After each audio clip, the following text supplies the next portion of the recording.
Hi, everyone. Welcome to Art and Talk. Thank you so much for being with us today. I'm Leslie Sue, the host for Art and Talk.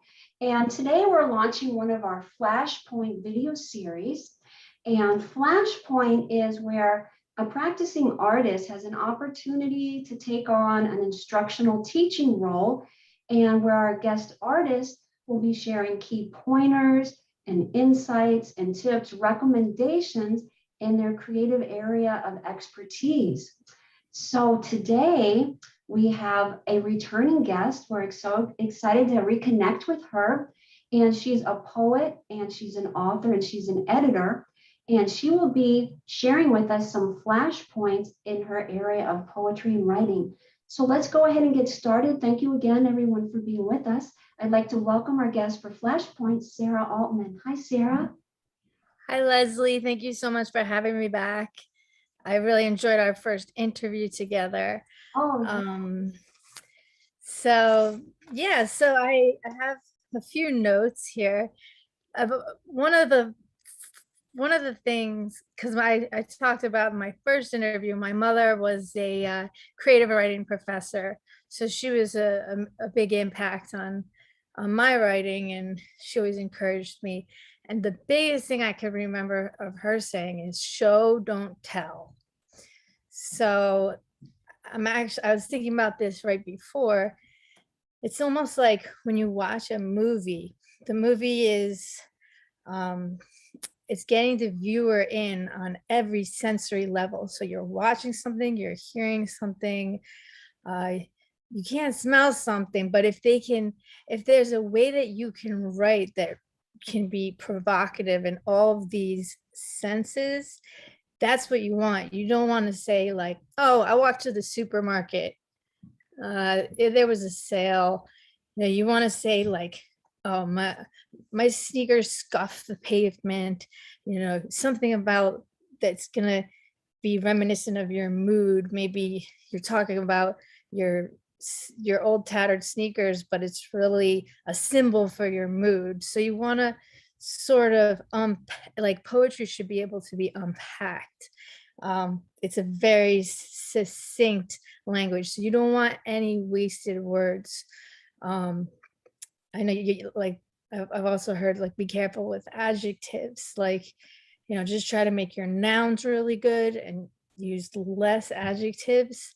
um and then you can make your nouns better. And just with the whole show don't tell, that's how you draw the reader in, and that's how you grab them. Otherwise there's this disconnect, and I think it really makes a difference between a successful piece of writing and one that doesn't quite like get the reader involved. So um yeah, that's a really big thing. Second, avoid cliches. Like whenever you're reading, so I'm an editor now. I have a journal. It's called Whimsical Poet. And whenever my mother and I work on it together, we're reading, it's like you just get knocked out of a poem if you're reading something, and then all of a sudden they'll say like, uh, the wind whistled through the trees. It's like we've heard that so many times. You have to, like, how can you say that different? How can you stand out? How are your trees different than everybody else's trees? How is the wind different than everybody else's wind? Um, so you definitely want to avoid cliches because it can ruin a perfectly good poem. Like you could have a whole poem that's great, and then it's like, oh man, like just takes the reader out, because we've heard it too many times. You don't want to rely on cliches. The whole point of being a poet is to be creative and to come up with new ways to say things, and um, to embellish and really bring out more than the words. Like the words should reflect a whole world, and that's something to aim for. um and then I guess along the same lines, you don't want to spoon feed the reader a sense of like the meaning. Like, don't underestimate your reader. Um, your reader can always look something up, or you don't want your reader to get it right away. You want them, like, the best poems are things that maybe you could see one way, then you could see another, and maybe they never fully even resolve in your mind. Um, so yeah, so anyway, sorry, I'm distracted. Can you hear something up there? No, no, you're No, good. it's okay. Yeah. Okay, good. Okay. So yeah, you don't want to spoon feed, and similarly, like, you don't want all concrete language. It's nice to have a sense of like magical realism, or like if you picture like a veil on something, you don't want to just rip the veil off. You sort of just want to like the veil, like that's part of it. And also you're giving the reader space to bring themselves into the work. If you give too much, then that gift is gone. And that's one of the best things about poetry, is that when you can find yourself in it, rather or not the poet meant it or not. um yeah, so it's nice to have that sense of almost unreality or dreamlikeness. Um, Another really important thing is the ending is extremely important. Uh, just like similarly, you don't want to be too straightforward. You don't need to resolve it 100%. Sometimes it's nice to have a complete reversal, where it's a surprise, or sometimes you want to have like some sort of leaving to the imagination, like, what did the poet mean there? Not really sure. um and it could go one way or another, or it could be a really strong statement in one way, but it's so strong between, you can use other poetic devices like rhythm, or diction is your word choice. So if you have really, that's a way to cut down on words. When you have really good words, you need less words. So always want to go for that punch at the end. And then my mom says, like, so let's say you kind of get lost and you're looking at your poem, go back to the last strong line. And that's also a way to look at it and say, sometimes, a lot of times, you can end it a few lines before, um, because people try to resolve it too much. Um, let's see. And then I was going to say, for publishing tips, it's really important to, so some sources, first of all, is the Poets Market is a book. It's been around forever, that gives you information about all different journals and sort of what they're looking for, deadlines. And then a newer resource is called Duotrope, Duotrope,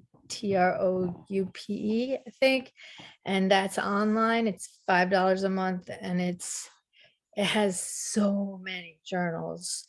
And they also tell you the percentages of acceptance rates, which is really helpful. And they'll tell you, like, sometimes they'll have interviews from the editors. And and then, so my main tip is that you don't want to just blindly send in your work. You really want to you want to read the journal and look for work that is similar to yours, or you could see your work in this journal.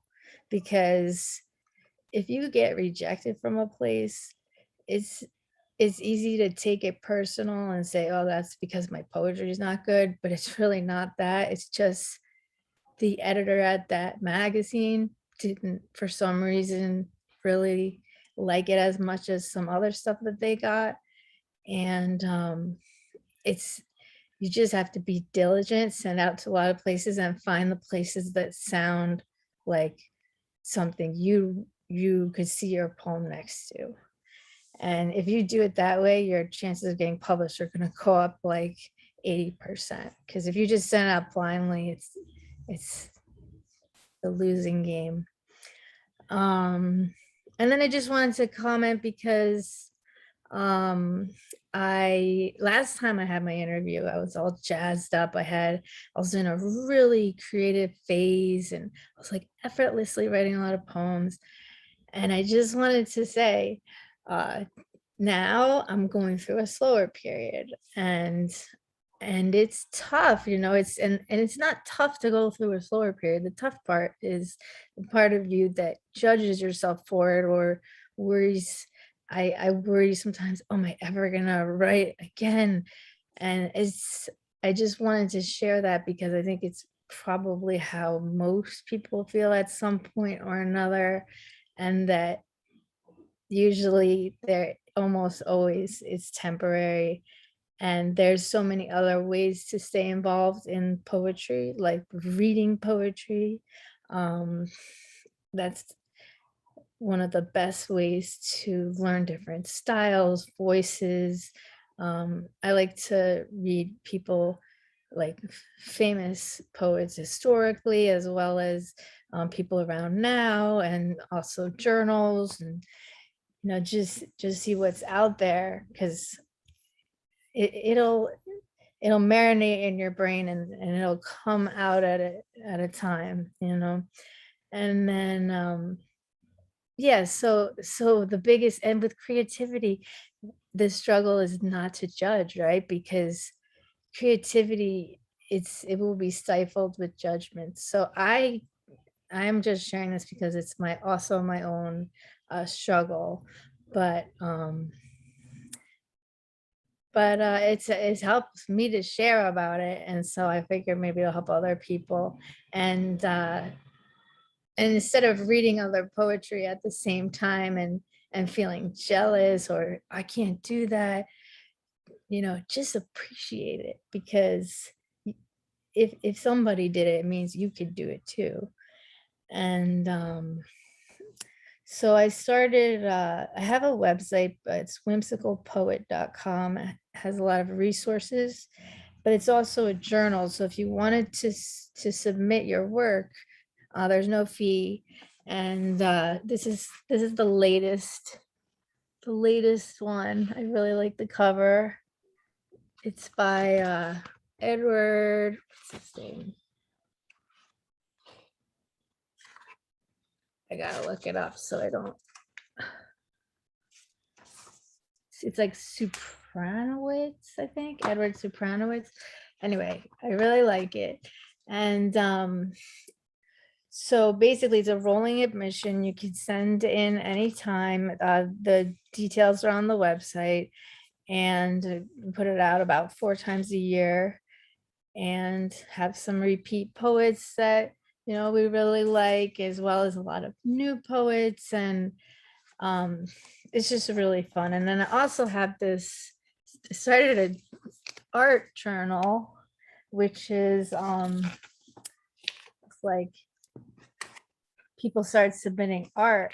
It's really pretty amazing. So it tends to be on the modern side, but yeah, we'll look at anything. So send your work in, because we love to look at it. And it's been a journey for me to from the designing to the publicity, keep the Facebook page, and it's a lot, but it's rewarding. Let's see, do I have any other? I guess just also just write, like, even if what you're writing isn't publishable or isn't something that you even take pride in, just to write, to get out the feelings, to get out the to keep yourself in practice and of your word choice. And just enjoy it.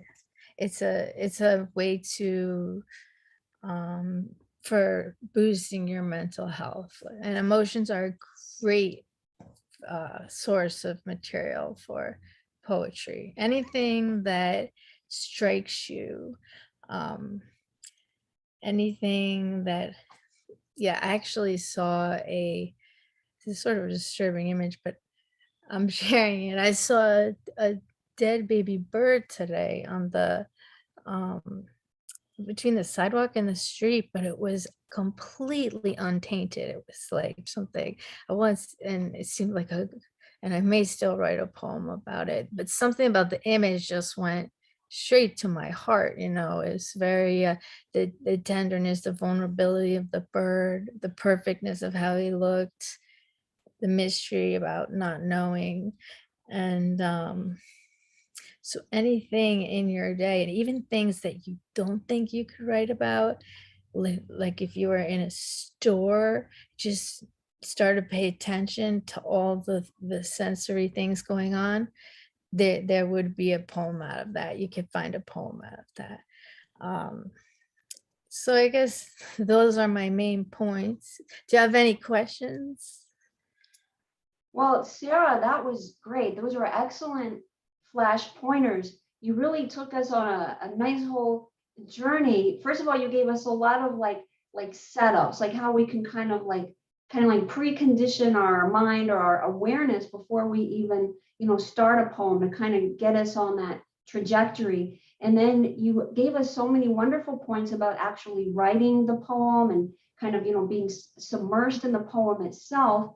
And then also a lot of like different creative aspects as well. So you really cover so much, and your publishing tips were great, and encouragement too when we might be going through a little bit of a dry spell, and you're saying that the inspiration kind of can really come from anywhere, and then reading other people's poetry. So wow, you covered a lot of flashpoints. Thank you. Oh, good. I have no sense of time right now. I don't know how long that was. No, it's perfect. Absolutely. And Thank what I you. love about you is that you have such a beautiful way of combining technical and creative aspects. You love to bring in the mystery, you love to bring in the magic. You open up to that creative channel. Include the viewer as well. You gave us some really interesting insight in terms of looking at it from the viewer, what to kind of keep in, what to leave out.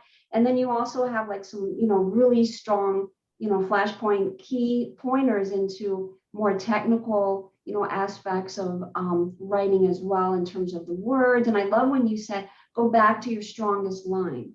And then also, Mm. sharing also with us, ending a poem, so you kind of took us really kind of from A to Z. Thank you. Yeah. So, you said you have a poem on hand. You mentioned that before we started. So Oh, that was yeah, I could read one. absolutely. And maybe you can see, let's see here. Whoops, I just lost it. So it's actually an extended metaphor. So I guess well, gosh, what do I say? I'm just gonna read it. I don't know what to say. Okay. It's called The Ultimate Authority. The pawn had been hurt by the king, rendered directionless and utterly out of place on the old wooden chessboard. When the timer rang, the king was startled and found himself off balance, overshadowed by a nearby castle. The king besmirched the castle. He guffawed at the limitations of horizontal movement. The castle's potential for sweeping motion unnerved the pawn, who hoped that he might be placed out of harm's way. This time, the pawn counted himself lucky.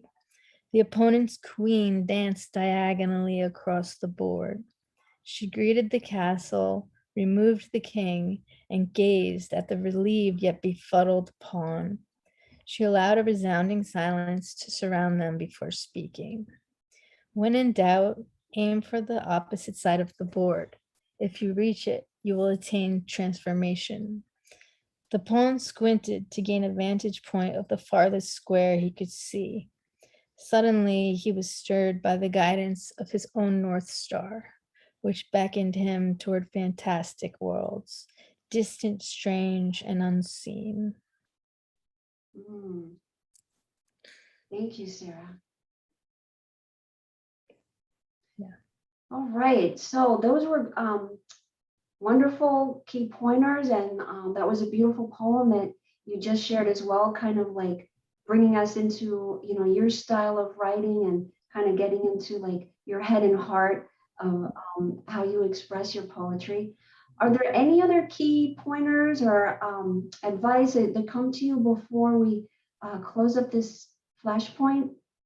Oh yeah, I was gonna say, it's great to have a thesaurus on hand because you can look up synonyms, antonyms, you can look up rhymes when you need to, because if you have a word and you're like, that's a good word meaning wise, but it's not interesting enough.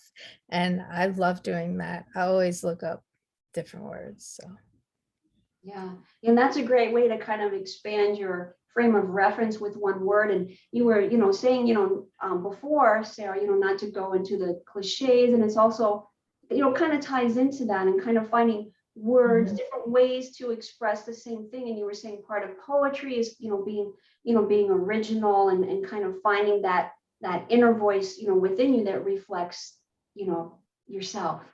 mhm. Yeah. Great. All right. So, Sarah, we know your website, and you're also on Facebook with Whimsical Poet. Is there any other social media links that you want to I present? have it's on Instagram too, Whimsical Poet. Okay. All right. Very Yeah. good. All right. So yeah, submit your stuff, and thank you, Leslie, for having me. It's always such a joy. Oh, thank you, Sarah. It's great to reconnect with you, and thank you so much for participating with Flashpoint and some brilliant flashpoints. I just want to add that was wonderful. You really gave us so much to kind of like chew and kind of, apply in our next poem or in writing, and then of course with the as we mentioned with the editing and publishing.